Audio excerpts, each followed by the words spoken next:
everyone, today I'm here with my April wrap up. In the month of April I read 4 books. I wasn't necessarily in a slump, but I just wasn't really in the mood to read, and none of the books I read were grabbing me. Like, I wasn't massively into them until the last book actually, but for the most part April was kind of a meh reading month. So with that, we'll fly right into it. The first book that I read in April was Suicide Notes from Beautiful Girls by Lynn Vingarton. I believe she has other books published, but I don't think there's any others published in the UK. This book was interesting. I bought it a year ago and just never ever picked it back up because I wasn't in the mood for it. So when I saw it in the library I was like, right, I'm going to borrow that and I'm going to have to read it because I only have 3 weeks to read it. I think I gave it 3 stars. It's basically about a girl who was best friends with another girl for pretty much forever, but a year before this novel starts they fell out, and then the best friend or ex-best friend dies, and it's just kind of like the main character tries to figure out what happened, and it just gets kind of complicated for her, not necessarily for the reader. It was fairly predictable. If you just kind of want to get into some sort of, like, not necessarily a thriller, I mean it's kind of like a young kind of, well, I mean obviously it's teens, but I suppose you could class it as a thriller if you really wanted to, but it was interesting enough. I then started For Holly by Tanya Burr, which I do have a physical copy of, but I can't be bothered to go and get it. I also borrowed that from the library, but it was just wasn't doing it for me, so I spent a good like week of April trying to read this book and failing miserably. So I only got like 25, maybe 50 pages in to this book, and I just gave up with it. So that took a week of my reading time away from me, which was unfortunate. But the next book I finished, I was trying to read this in March and I was loving it, and then I had that bit of a time and I just wasn't in the mood for it even though I was enjoying it, and I finally finished it, and that is Saul Meets by Holly Bourne. This is the one, I don't know if I've ever explained what it is to you guys, but it's basically about, it's your typical contemporary, it's like insta-love kind of thing. Well, it's not actually insta-love because she doesn't really like him at first, but basically it's set in a world where if you find your soulmate, disastrous things happen and it's not good, and you have to be taken away from them and all this stuff. And obviously the book is about Noah and Poppy,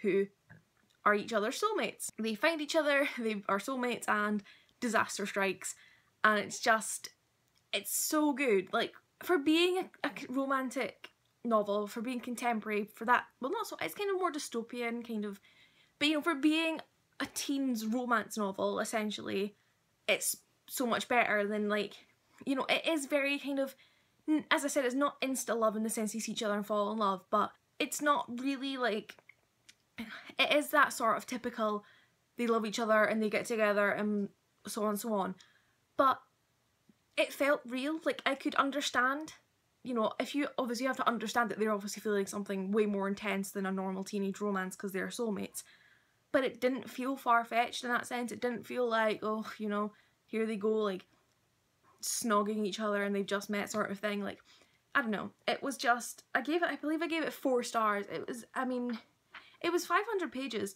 and the thing was is I flew through it. I just didn't read a lot of it at once. So, like, I'd be reading it and I'd be enjoying it, but I was reading it I was reading it in bed just before I went to sleep, and I was just too tired. So I'd read the chapter and I'd want to read more, but I'd be too tired, so I'd go to sleep, and then I'd decide wanting to read my library book, so I gave up with it, and so it took me forever to get through this, but I'm really glad I did, and I look forward to reading more of Holly's books. I read The Supernaturalists by Owen Colfer. I was surprised. I didn't think I would enjoy this as much as I did, but equally it wasn't anything I expected it to be, and I feel like I probably would have enjoyed this more if I was younger. It was just very lacking in sort of, I don't know, I just feel like everything just kind of happened and there was not really any explanation for how or whatever. It just kind of did. Just things happened to forward the plot for no reason. There's no build up to it or anything like that. Like, it just kind of appears out of nowhere.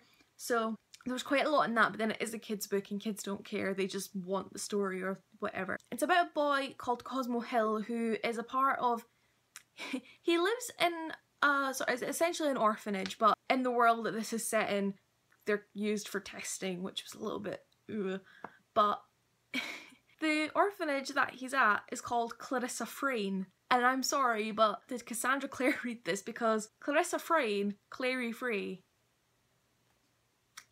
a bit similar. But yeah, it's a middle grade 9 to 12 novel, and Owen Colfer wrote the Artemis Fowl series, which is also meant to be fantastic. I have the first one of that Cameron's loaned me, so I'll need to read that soon.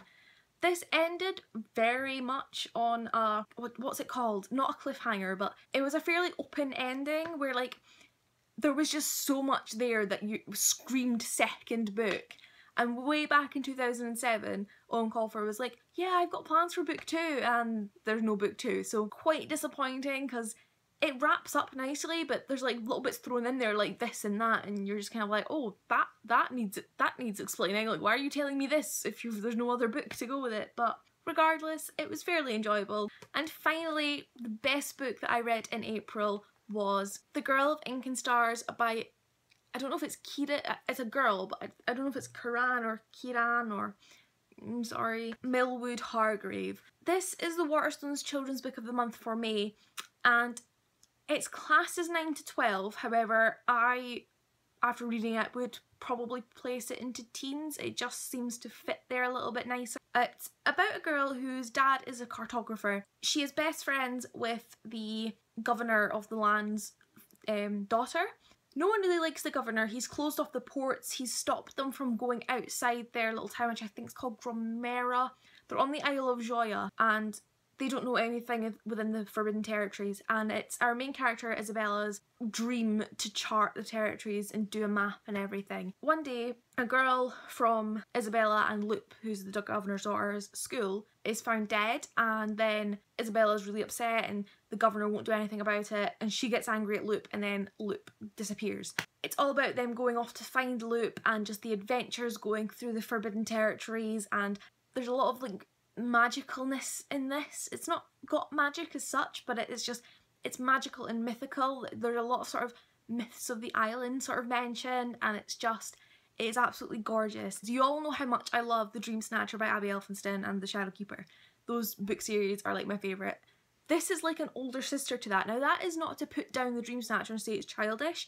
It's just, in a way, this is more elegant, and it just feels more literary, like it feels like a classic, whereas The Dream Snatcher is like a proper good adventure and a really great story, and just, it makes me smile because it's so good. Whereas this is just, I feel like this is really fragile.